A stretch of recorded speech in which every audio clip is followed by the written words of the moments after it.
अस्सलाम वालेकुम students, welcome to JKSSB prep. आज हम इम्पॉर्टेंट टॉपिक पे MCQs करने वाले हैं जो अभी आपको high court of Jammu and Kashmir and Ladakh का एग्ज़ाम होने वाला है। उसमें आपका एक चैप्टर है कि जॉब रिलेटेड अवेयरनेस और कोर्ट टर्मिनोलॉजीज़ के बारे में। चलो इस पे हम अब बहुत सारे MCQs करने वाले हैं ताकि आपको ये क्लियर हो जाए और आपको ये एग्ज़ाम में आने के बहुत ज़्यादा चांसेस रहते हैं। ये बेसिक टर्मिनोलॉजीज़ है, ये आपको पता रहनी चाहिए। बिना देरी के चलेंगे आगे, लेकिन पहले चैनल को सब्सक्राइब करो, बेल आइकन को प्रेस करो ताकि आपको नए नए सेशंस मिलते रहेंगे। चलते हैं क्वेश्चन नंबर 1 पर। What does bailiff refer to in the court of proceedings? Bailiff का मतलब क्या होता है? A legal adviser, a court officer responsible for maintaining order, a जज assistant, a court reporter. Bailiff वो पर्सन होता है जो कोर्ट ऑर्डर्स को मेंटेन करता है और जितने भी कोर्ट ऑर्डर्स है उन पे वो रेस्पॉन्सिबल होता है। इसका आंसर आएगा B, a court officer responsible for maintaining order. पहला ही दूसरा जवाब आएगा इसका। चलते हैं क्वेश्चन नंबर 2 पे। What is the meaning of plaintiff? ये बेलिफ, प्लेंटिफ ये पर्सन ही होते इन ए सिविल केस। ये डिफेंडेंट होता है, defendant, a lawyer, a person filing the case और जज। प्लेंटिफ वो पर्सन होता है जो केस फाइल करता है। इसका आंसर आएगा सी। ये टर्मिनोलॉजीज ये याद रखना, इन्हीं पे क्वेश्चंस आते हैं।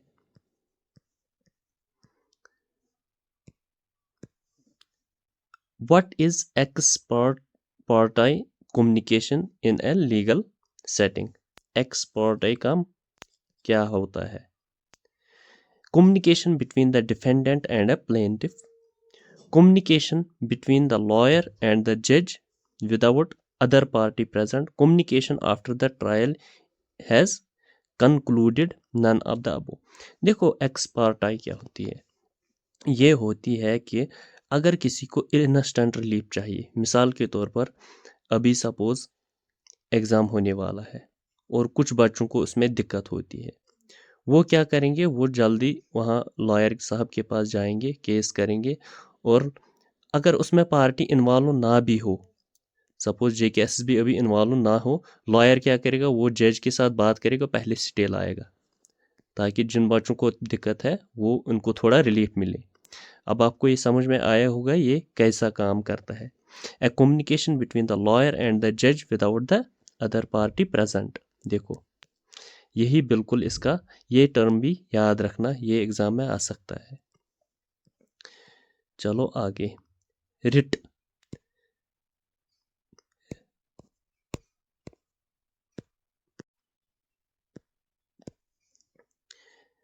चलो आगे। A writ is typically issued by which entity? Writ कौन करता है? रिट होती है एक किस्म का ऑर्डर, कमांड। जैसे बहुत टाइप्स की रिट्स होती हैं जो कोर्ट देता है, वो तो मैंने बताया ही। अब पुलिस ऑफिसर, ए जज or court, a defendant, a lawyer. वो जज और कोर्ट रिट देता है। ये रिट्स आप याद रखना, ये भी इम्पॉर्टेंट है। सपोज क्यो वारंटो है, सर्शियरी है और मंडामस है, और ये सारे सारे आपको याद रखने पर इनकी बेस की ये इसमें से एक आ सकता है। टाइप्स ऑफ रिट्स वो पढ़ना, वो आ सकता है आपको। तो ये जज या कोर्ट ही देगा ये रिट।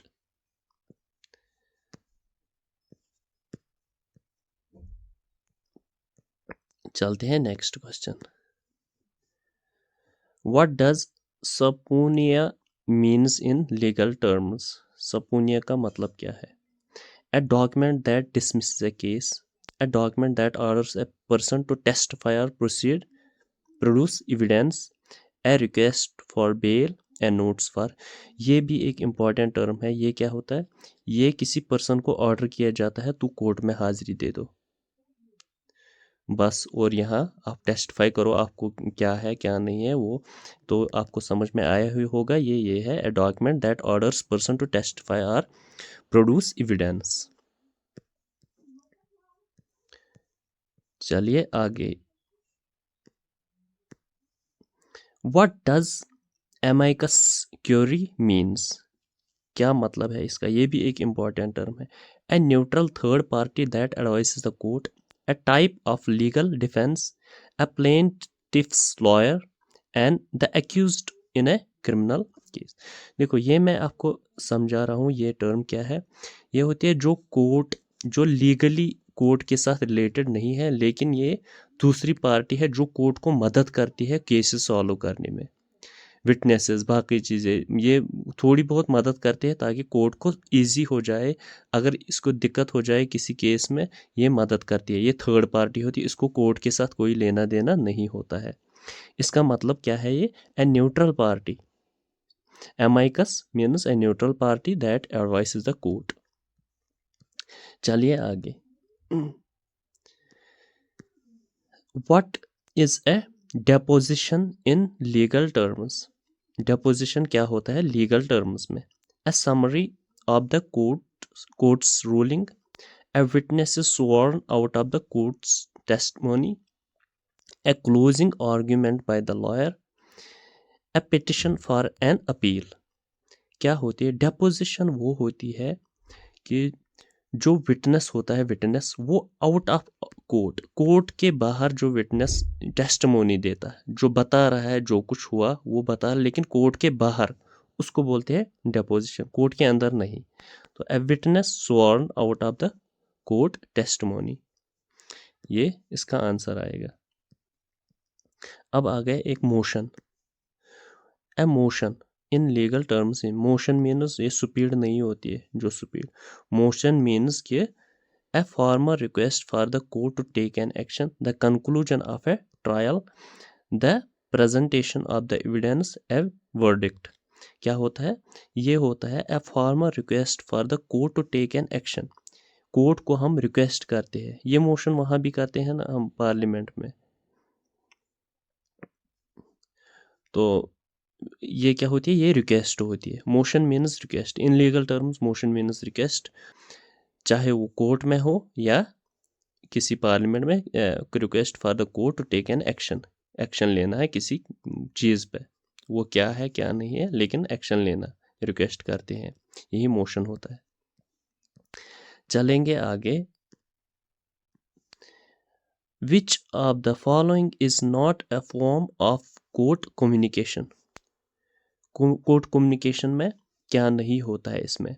ओरल आर्ग्यूमेंट्स भी होते हैं, रिटन ब्रीफ्स, वो आगे पता चलेगा ब्रीफ्स क्या होती है, वो होती है ये वो डॉक्यूमेंट्स ही होती है। Written hand written notes by the जज एंड विटनेस टेस्टिमोनीज। देखो विटनेस टेस्टिमोनीज भी होती है, ओरल आर्ग्यूमेंट्स भी होती है, रिटन ब्रीफ्स जो लॉयर वगैरह पेश करते हैं, लेकिन hand written notes by the जज जो होता है उसका कोई लेना देना नहीं, जज खाली सुनता है फिर बाद में सुनवाई करता है।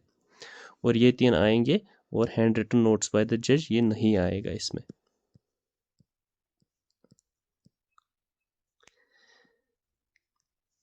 अब ये है जूरिसडिक्शन। जूरिसडिक्शन मतलब अहाता, मतलब आपका कितना एरिया जिसको हम बोलते हैं, मतलब कहाँ तक आपकी पहुँच है, यहाँ से आप बाहर नहीं जा सकते हो। ये jurisdiction refer the authority of the court to hear and decide a case, the parties right to appeal, the trial verdict, the court's organisational structure. यही आएगा द अथॉरिटी। अथॉरिटी होती है ना, कहाँ तक आपकी अथॉरिटी है, वही जो मैंने बताया। यहाँ से अब to of the court to hear and decide the case, कौन सा केस आप हियर कर सकते हैं, कौन सा नहीं कर सकते हैं, कौन क्या चीज़ डिसाइड कर सकते हैं क्या नहीं कर सकते हैं, इसको बोलते हैं जूरिसडिक्शन। एक कोर्ट की जूरिसडिक्शन कहाँ तक है, क्या क्या वो कर सकते हैं। इसका बहुत सारे लोअर कोर्ट्स होते हैं, हायर कोर्ट्स होते हैं, सुप्रीम कोर्ट्स होती है, अपनी अपनी जूरिसडिक्शन होती है, क्या क्या कहाँ कहाँ तक वो सुनवाई कर सकते हैं, कौन कौन केसेस वो ले सकते हैं। तो इसका पहला ही आंसर आएगा। चले क्वेश्चन नंबर 11। क्या बता रहा है? Which document is typically used by lawyers to outline their arguments in the court. ये मैंने आपको अभी बताया। देखो सपूनिए, एफिडेविट, ये तो मैंने बताया ये पर्सन होता है। एफिडेविट, एफिडेविट भी एक पर्सन ही वो फाइल करता है एफिडेविट। और इसके बाद आएगा ब्रीफ। ब्रीफ, ब्रीफ का मैंने अभी बताया। और कंप्लेंट भी एक पर्सन ही करता है। तो लॉयर्स के बारे में फिर ब्रीफ होती है, ये डॉक्यूमेंट्स होती है जिस पे वो अपना सारा लिख के फिर पेश करते हैं, इसको हम बोलते हैं ब्रीफ। तो चलेंगे आगे और एक question, which of the following is a court's order to bring person to court for testimony. Which of the following court's order, कौन सा court's order to bring a person to court for testimony, complaint, writ of habeas corpus. देखो ये मैंने आपको बताया, ये सारे Ritz याद करने हैं, सबपूनिए एंड वर्डिक्ट। ये हमने ऊपर ही पढ़ा कि कोर्ट ऑर्डर करता है एक पर्सन को, आ जाओ कोर्ट में हाजिरी दे दो और यहाँ टेस्टिमोनी करो, क्या जो कुछ है जो बताना है वो मैंने आपको बताया, वो सबपूनिए ही होता है। ये है इसका आंसर। हैबस कॉर्पस मतलब ये ऑर्डर होता है, to have the body of, मतलब बॉडी को प्रेजेंट, जो जिस पे फाइल केस किया गया उसका मतलब वो खुद हाजिर होना चाहिए कोर्ट में। तो ये सारे आप याद रखना। अब आ गए एक और खतरनाक ये है फ्रेंच टर्म व्योर डायर। तो ये फ्रेंच टर्म है, फ्रेंच से आया है, वहाँ से फ्रांस से। तो उसका क्या मतलब है, ये इज़ अ प्रोसेस फॉर, इसका मतलब है स्पीक द ट्रुथ। अगर हम इंग्लिश मीनिंग करेंगे वेयर डायर का, इसका मतलब है speak the truth. Selecting jurors, delivering a verdict, collecting evidence, issuing a subpoena। मतलब जरी जो है ना, जो ऑर्डर देते हैं, लेकिन वही तो स्पीक ट्रुथ, वही सच्चा बोलना चाहिए। मतलब इसका पहला ही आंसर आएगा सिलेक्टिंग जरर्स। चलिए आगे, what is the role of court reporter. Court reporter जो है इसका रोल क्या है, to provide legal evidence to the जज, to record everything that is said during the trial, to act as a witness, to serve as the judge's assistant। Court reporter जो है उसका क्या है, to record the everything that is said during the trial। Trial के दौरान जो भी कहा गया है, जो भी हुआ है, वो आपको रिकॉर्ड करना है। ये इसका काम है कोर्ट रिपोर्टर के बारे में। अब करेंगे 15th question, Which of the following is an example of civil communication in the court of law? Civil communication in the court of law क्या है वो, filing of a lawsuit for damages, ये civil हो सकता है। A criminal जब term आई, ये मतलब सिविल के बारे में, ये criminal, a criminal defendant rights to remain silent, a judge issuing a sentence, जज ने कोई सुनवाया मतलब किसी को सेंटेंस किया। Police testifying in a criminal case, criminal यहाँ भी आ गया, मतलब इसका ये suitable, most suitable, filing of a law suit for damages, किसी का डैमेज हुआ और उसने लॉ सूट किया, चाहे कुछ भी रेपुटेशनल डैमेज हुआ या प्रॉपर्टी डैमेज जो भी हुआ, वो सिविल में ही आता है कन्फर्म। इसका यही आंसर है।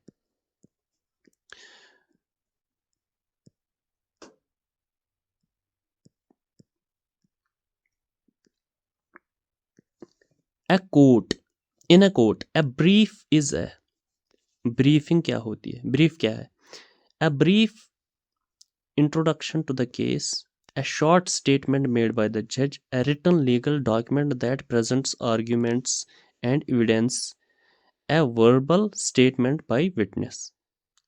ये मैंने आपको बताया कि ब्रीफ क्या होता है, a written legal document that presents arguments and evidences।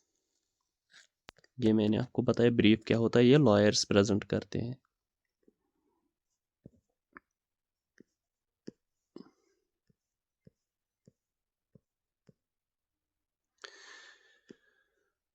अब है what is the role of clerk in a court.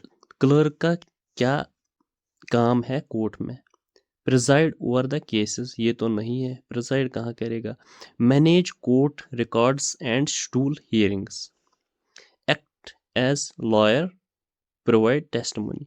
इसका बेचारे का यही काम है, manage court records and schedule hearings, यही काम है इसका, बी आएगा इसका आंसर। चलिए आगे। The term defendant refers, defendant कौन है? ये तो बार बार आपने डिफेंडेंट आगे आए। The person who brings the case to court, the person the person being accused or sued, the person who provides evidence, the जज। तो इसका सिंपली मीनिंग यही है, द पर्सन बीइंग एक्यूज्ड, जिस पे चार्जेस लग जाएं वही डिफेंडेंट होता है, वही फिर अपने चार्जेस हटाने के लिए डिफेंड करता है, और जो लास्ट सूट करेगा वो डिफेंडेंट नहीं होता है। A person being accused or sued। अब ये है testimony. What does testimony means in a court? A written document outlining legal arguments, a sworn statement or declaration given by the witness, a verdict given by the judge, a brief filed by the attorney। ये तो common ही है, sworn statement और declaration given by a witness। Witness जो ये declaration जो वो बता रहा है, जो हुआ है वो बता रहा है, उसको बोलते हैं टेस्टिमोनी।